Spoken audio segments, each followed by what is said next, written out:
Hello everyone, welcome. This is Victoria at Radiant Moon Tarot.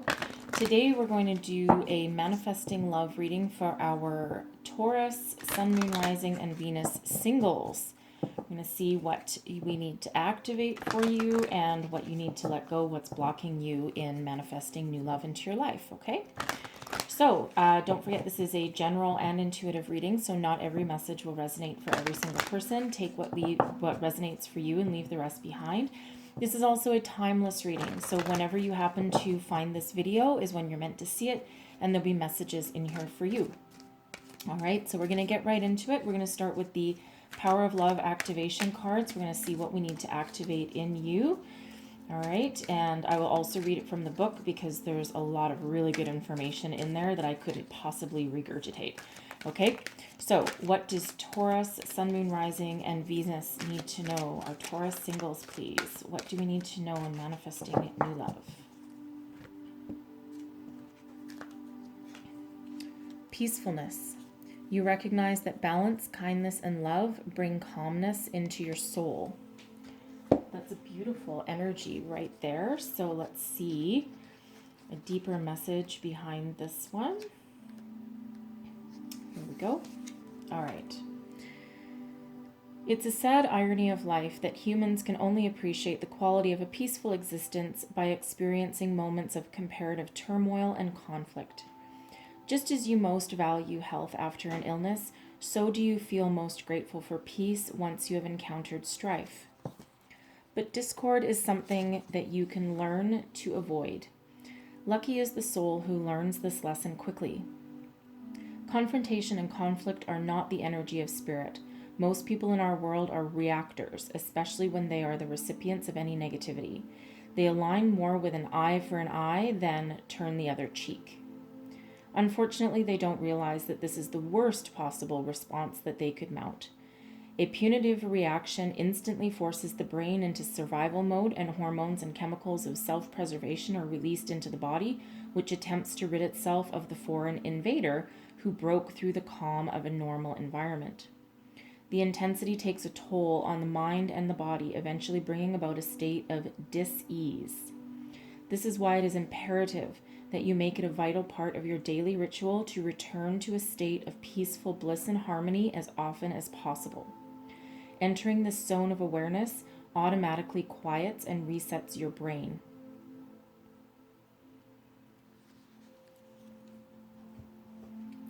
So, I would say, I think this is a hint. I think a lot of people, I think there's, you may be, you know what, some of you may be empaths. And I think probably by the end of the day of dealing with a lot of people, you feel tired, you feel drained, you feel like an emotional wreck almost, okay? So the message here is to meditate and bring yourself back to that state of calm. So if you've had one of those days where you've had to deal with a lot of negativity, a lot of annoying people, right? So let's face it, some people can be annoying, or even just people that drain your energy. There are some really good cord cutting meditations that you can do. It literally takes 5 minutes at the end of your day. Don't worry if you don't know how to meditate. It's okay. They're guided meditations. All right. So it's just like 5 minutes. And what it does is it just cuts the energetic cords that are attached to you by the end of the day, right? Whether on purpose or by accident, right? So it just gives you that little bit of a release. Okay. So some of you might need to do that. All right.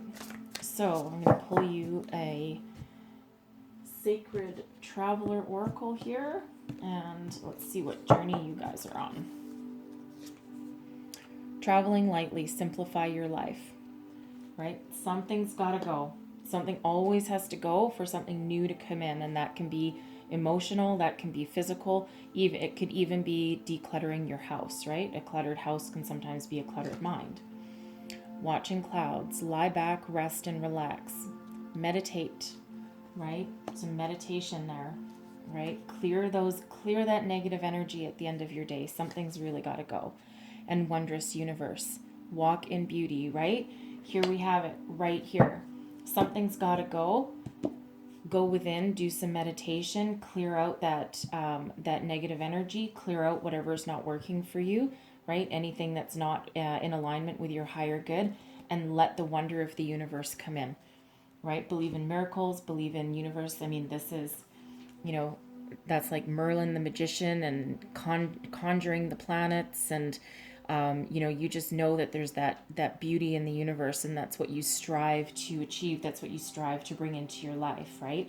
So again, something's got to go. Let it go at the end of every single day if you need to. Literally 5 minutes, right? 5 minutes while you're cooking dinner, while something's bubbling on the stove, right? That's when you can do it, right? And you probably, if you have kids running around, or something, sit in your car and put in headphones on or something like that, right? Just find that 5 minutes. It really is worth it. Okay, so we're going to pull some tarot, and let's go a little bit deeper and see what we need to do here. What messages, Taurus, Sun, Moon, Rising, and Venus? What does Taurus need to know about manifesting new love, please? Messages for Taurus.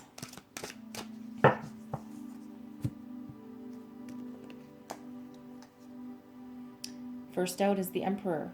Very nice. Strength. Very nice. The Chariot. Holy crap. The Ace of Coins. And the Hermit. Wow. Okay, you have some very powerful energies coming out here in this reading for you. All right. So let's dive right in here. Okay, so I will point out I have 5 cards on the table here, 5 tarot cards. 4 of them are major arcana. If you're not familiar with the tarot, there's 22 major arcana cards. They also call them trump cards. These are universal life lessons. These are very powerful, very spiritual things that we all must go through. The other cards in the deck are just day-to-day things that we do on our daily lives. Okay, so that's why they call these the trumps. They overshadow or overpower or trump the daily activities in our lives, right? So these are usually very difficult to change. But let's get into it, because these are all actually very positive for you. Okay, so we have the Emperor coming out here, and the Emperor, this is in the position of what you need in a romantic relationship. You need strength, stability, abundance. You need either you or your partner, or both of you as a couple. You need that that power and that authority and that maturity and that staying power. All right, that staying power for that relationship. Let's clarify the Emperor. What else do we need in a romantic relationship here? Knight of Wands. You need passion. 7 of Swords. And the 2 of Cups. Okay. I think some of you, all right, the 7 of Swords can, 7 of Swords is, I mean, you don't actually want this necessarily in a relationship, but here's what I think is, I think you want someone to ride in and steal your heart, is what I think. I think you want your knight in shining armor. I mean, I don't love the King of Wands as an energy for a partner, unless, of course, maybe you're looking for a fling, right? You might not be looking for long term, but I think this is more the energy of this. I think this is more the beginning, because your major energy here is the Emperor, which is the strength and stability and your maturity. Okay, but I think you maybe want your knight in shining armor to ride in with this passion and steal your heart, right? Because the 7 of Swords can be about theft. Okay, so it's like they just ride in and sweep you right off your feet and steal your heart and offer you some love and offer you some romance with the 2 of Cups here. Okay, and I think you want that deep soul connection, but you also want, because the Knight of Wands, I mean, this is a passionate person. Okay, male or female, this is someone with passion and someone with fire. They typically don't stay around very long. However, this is just, I think this is how you want this relationship to start. Okay, and then evolve into something more solid, more stable, and more powerful. than, than the beginnings of a night. But I really do get this feeling that you want this passion, you want this fire, you want, let's face it, a good sex life, right? And I think you want someone to just sweep you off your feet and steal your heart, right? And give you that offer, that union, that soul connection that you're longing for. Not bad. I mean, that's okay. It's perfectly okay, right? But again, you have that emperor that overshadows that energy, right? So it's like that's how you want it to start and then evolve into something a lot more mature and stable and long lasting. All right? So strength. This is what you have to offer a partner at this point in your life. You are strong, you're powerful. You have that inner wisdom, that inner strength, your beauty, your unlimited potential, right? You have the ability to move through life and smooth things over, but in a way that is compassionate and caring. And these are the qualities that you have to offer, right? And you don't tame the lion by beating him to death, right? You feed him, you nurture him, and then you get him eating out of the palm of your hand. And that's the kind of compassion and strength that you offer. But don't underestimate you, right? And that's what you can bring to a relationship. It's like you could be like the backbone, right? But in a more feminine way, right? Because the emperor is also a lot of strength behind the emperor, but it's more like a masculine kind of more forceful strength. Okay. And funny thing here, a lion and a lion. All right. 2 lions right there. Okay. So now what you need to let go. This is what you need to let go of from your past, and it's the Chariot. It feels like here that you maybe tried too hard in the past, tried too hard to control your relationship, control your destiny. And what happens when we hold on too tight is that we tend to manifest the opposite of what we want. All right. And it's like the more you hold on, the more you push something away. All right, so it feels here, and of course we want this peacefulness, and we want to, we want to embrace the wonder that is the universe. We want to embrace new things coming towards us, but we want to make sure that we are compassionate as well. So instead of trying to control your destiny with brute force, do it with compassion. And do it with gentleness while keeping that inner strength, the feminine inner strength, rather than the masculine outward strength. Okay. Let me just clarify the Chariot and see if we can get 1 or 2 additional answers here. Clarify the Chariot for me. We have the 6 of Cups, the Page of Coins, and the 3 of Swords. All right. So I think maybe for some of you,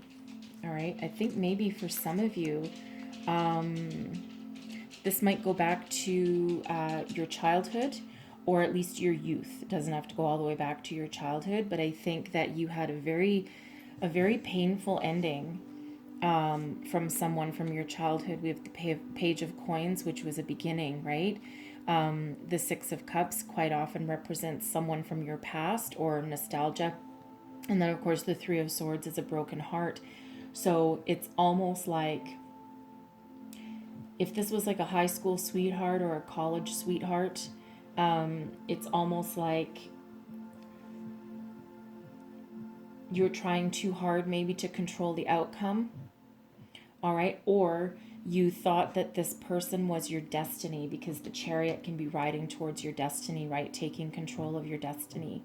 Okay. But however that resonates for you, whether that's just, and it can just be a relationship from the past that made you feel, it was like more of an innocent kind of love, but maybe not a long term. Okay. But either way, there's a broken heart here. Okay. So I think in the past you really were hurt, and you probably have some deep emotional connection still. with that. But the thing is that's preventing you from going forward. That's preventing you from manifesting love into your life. So again, we spoke about doing like cord cutting, right? And you feel things very deeply, okay? And while you are typically, you're typically very grounded, right? But but everyone can have a broken heart. And I think this goes back a ways, perhaps, and it's affecting your future to a certain degree, right? Because this is blocking you, okay? So, so again, here, shed what doesn't work for you, simplify your life, take some time for yourself, do a little bit of meditation, and then embrace the universe, embrace the wonder, the magic, the joy that exists there for you. The world is at your fingertips right now. You just need to unblock it. All right. And we'll move on to the Ace of Coins. This is what your life could look like once you find true love. And the Ace of Coins is it's actually a beautiful energy.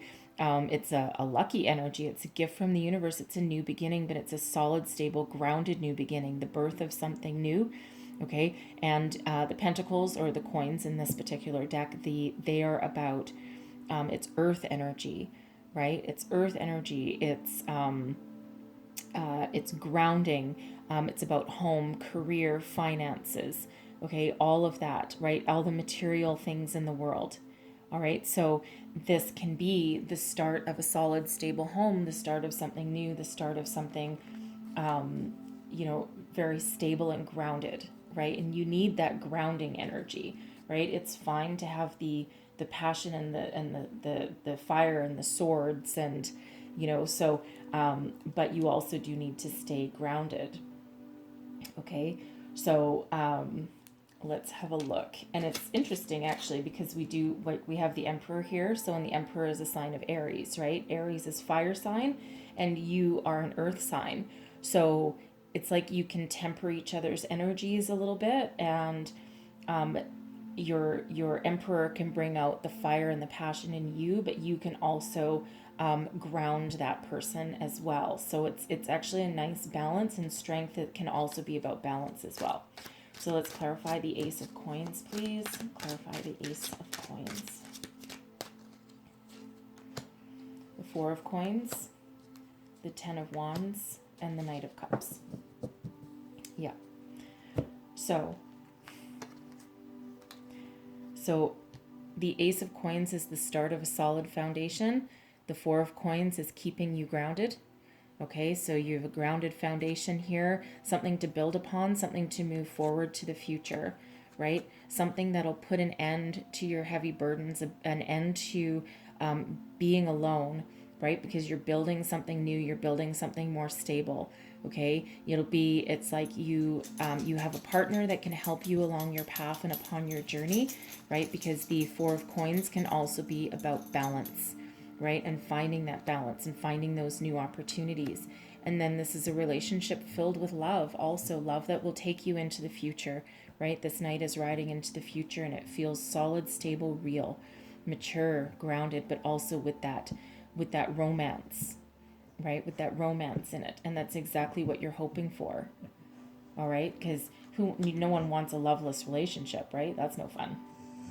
Okay, but it's a really nice grounding energy that you need, but also with that little bit of passion and fire, and with that love and that emotional stability. All right. Now we have the Hermit, and this is coming up in the position of what you need to do to attract the right partner into your life currently. Okay, in the Hermit. And again, we spoke about meditation, we spoke about going within, we spoke about cutting ties and letting the past go, letting something go. So it feels like here in this energy, you need to take your time out, and you need to pause and reflect. You need to tap into your inner light, your inner wisdom. You need to set your intentions, and you need to let something go. And you can do that by doing some deep soul searching and looking within. Okay. And, again, if, it depends what you have going on in your home life, right? Of course. And, not everyone has a lot of time, but meditation and going within doesn't really take a lot of time. You can even do it like in the car. Don't crash the car, but you can even like do it in the car. Some people meditate while listening to music and driving along and clearing their head. It can even be something like that, right? It can be 5 minutes at the end of your day, and it's not about how long you do it. It's actually about the frequency, right? You can't just meditate once a year and have this epiphany just thrown at you, right? It does take repetitive practice. Okay, but that's exactly what you need to do. You need to clear something from the past, and I think you need to just release the ties that I think you still have to either your childhood, your past, a previous relationship that, because this broken heart here is very painful. Okay, and you do just need that time. You need to let it go. Forgive yourself. Okay, forgive the past, forgive yourself, and look forward to the future. All right. So I'm going to close out your reading here with a heart and soul card. All right. So what messages does Taurus need to hear in relation to manifesting new love? Thank you very much. All right. There's your card. You are a beautiful soul full of wisdom, compassion, and great love. If you feel trapped, it is because you have created your own bondage. It is time to free yourself of the guilt that has kept you feeling stuck and allow the sacred rhythms of life to flow through you once more. Right? Release. Let yourself heal. Let yourself move forward. All right? And things will start to happen for you once you do that. Okay? So that's what I have for you guys today. Hopefully there was some messages in here that resonated and that helped you. And if there was, please don't forget to like, subscribe, and share. And I really do wish you guys the best of luck. And thank you for watching, and I'll see you next time.